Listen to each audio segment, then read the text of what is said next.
नमस्कार, मैं अमर खान। कैसे हैं आप सब? मुझे उम्मीद है आप और आपका परिवार खुश होगा, तंदुरुस्त होगा। मैं हमेशा भगवान से और खुदा से दुआ करता हूं कि आप खुश रहें, तंदुरुस्त रहें और देश की तरक्की में अपना योगदान देते रहें। और हां, आप हमेशा अपने आप को मोटिवेट रखें। जो लक्ष्य जीवन में आपने बनाया हुआ है, प्राप्त करना है, उसके लिए संघर्ष करते रहें। जीवन में समस्याएं आएंगी तो उनका समाधान भी होगा, क्योंकि कहा जाता है समस्याएं हैं तो समाधान भी है। आज एक बार फिर हम बात करते हैं 144 साल के बाद प्रयागराज की पावन भूमि पर लगा हुआ महाकुंभ मेला। हर 12 साल के बाद मेला लगता है महाकुंभ, लेकिन इस मेले की खासियत यह बताई जाती है कि 144 साल के बाद इतना बड़ा जो मेले का आयोजन किया गया है, यह खास मायने रखता है। इस मेले में जो लोग दूर दूर से आते हैं, नागा साधु आते हैं, साधु संत आते हैं, आचार्य आते हैं, महामंडलेश्वर आते हैं, वो सब आस्था को लेकर पहुंचते हैं। मेले में मेला जो है आस्था का प्रतीक है।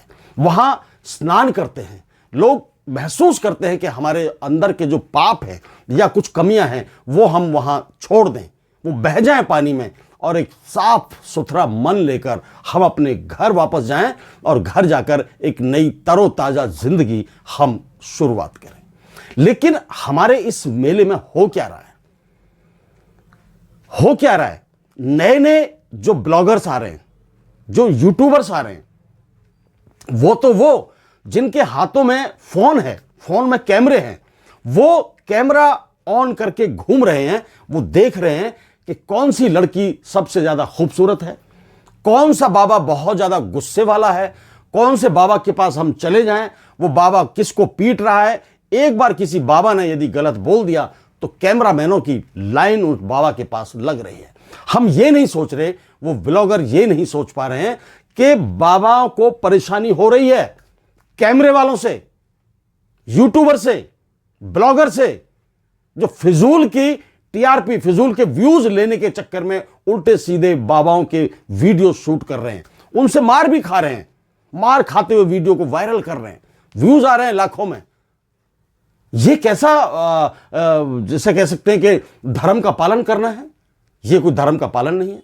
और तो और छोड़िए, अभी पिछले दिनों मैंने अभी बताया था आपको, हर्षा चिराखिया बेचारी आई हुई थी उत्तराखंड से, अब भोपाल में रहती हैं। उनको इतना नर्वस कर दिया गया कि उसको वापस जाना पड़ा। सेम कंडीशन एक और लड़की है जो भोपाल से ही आई है, उसका नाम है मोनालिसा। उसकी आंखें देखिए, आंखें हमने भी बचपन से किसी की कंजी आंखें देखी है, किसी की भूरी आंखें देखी हैं, बहुत तरह तरह की आंखें होती हैं। उसके पीछे ब्लॉगर्स पड़ गए हैं, उसके पीछे कैमरामैन पड़ गए हैं। वो रुद्राक्ष की माला बेचने आई हुई है, उसको माला नहीं बेचने दी जा रही है। वो सहमी हुई है बेचारी, डरी हुई है। वो जब वो निकलती है तो कैमरामैन उसके पीछे पड़ जाते हैं, फोन का कैमरा खोलकर उसके फोटो लेने लग जाते हैं, वीडियो बनाने लग जाते हैं, उससे बातें करने लग जाते हैं। उसको काम करने नहीं दिया जा रहा है। प्रशासन को इन चीजों पर ध्यान देना चाहिए।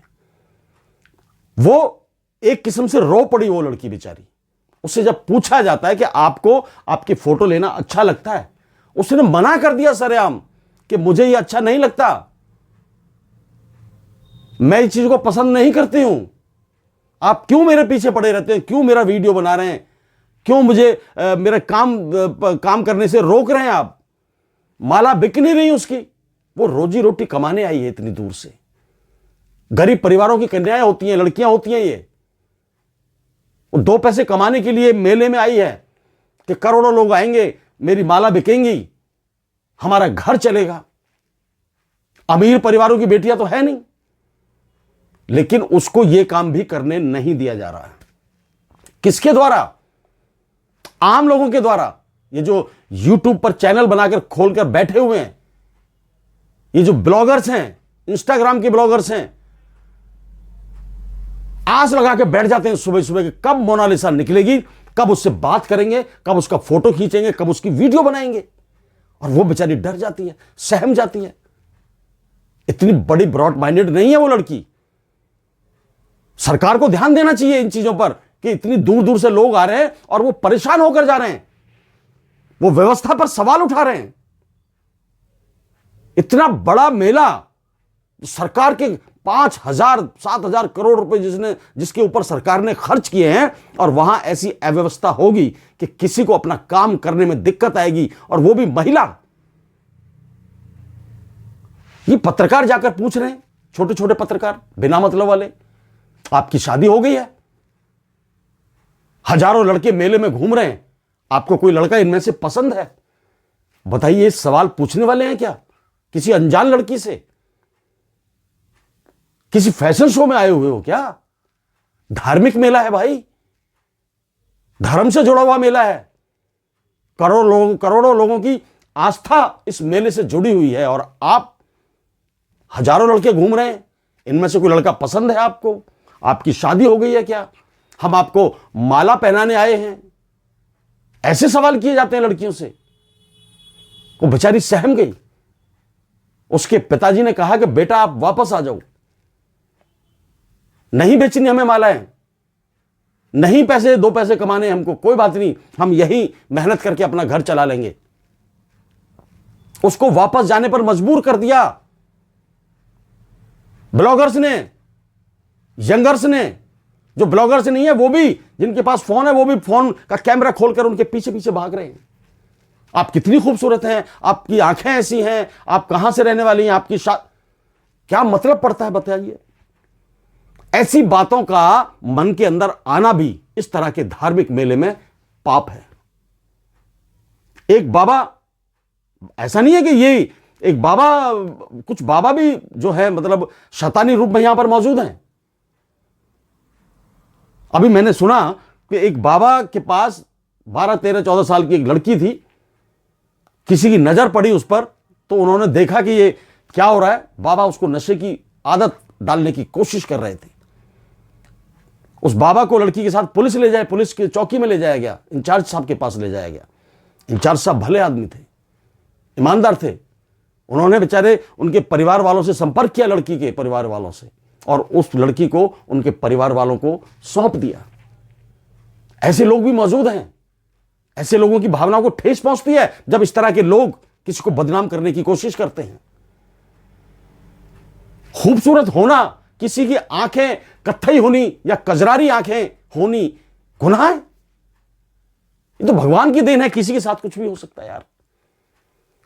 आप एक माहौल को समझने की कोशिश करिए, माहौल को। मोनालिसा की जब लास्ट के आप इंटरव्यू आप सुनोगे, उसकी फोटो देखोगे, तो आपको तरस आ जाएगा कि इस लड़की के साथ अत्याचार किया जा रहा है। उसको कमाने नहीं दिया जा रहा, 2 पैसे नहीं बनाने दिए जा रहे, उसको घर चलाने के लिए वो आई है इतनी दूर से चलकर मेले में, धार्मिक मेले में। कोई आम मेला नहीं है, ये कोई एग्जीबिशन नहीं है, धार्मिक मेला है। पूरे भारतवर्ष के लोगों को, जवानों को, बूढ़ों को, बुजुर्गों को, सबको यह ध्यान रखना होगा कि हम इस मेले में एक आस्था लेकर जा रहे हैं, और उस आस्था को बरकरार रखना है, धार्मिकता को बरकरार रखना है, आध्यात्म को बरकरार रखना है। कई लोग शैतान भी आए हुए हैं, मैं बता रहा हूं आपको, जैसे IIT बाबा अभय सिंह, हरियाणा के रहने वाले हैं, वो तरह तरह के इंटरव्यू दे रहे हैं, उनको भी उनके पीछे ही लग गए। अब सुनने में आ रहा है कि वो नशा भी करते हैं, उनको भी जूना अखाड़े से बाहर कर दिया गया, उनको बोल दिया गया आप एकांत में चले जाइए, आप एकांत में रहिए, आप यहां मत आइए। ऐसे ऐसे सीन इस मेले में क्रिएट हो रहे हैं, और ये सरकार की जो जिम्मेदारी है वो ये बनती है कि इस तरह के लोगों पर पाबंदी लगाई जाए, उनको भगाया जाए मेले से, ताकि लड़कियां फ्री महसूस कर सकें, सम्मानजनक महसूस कर सकें।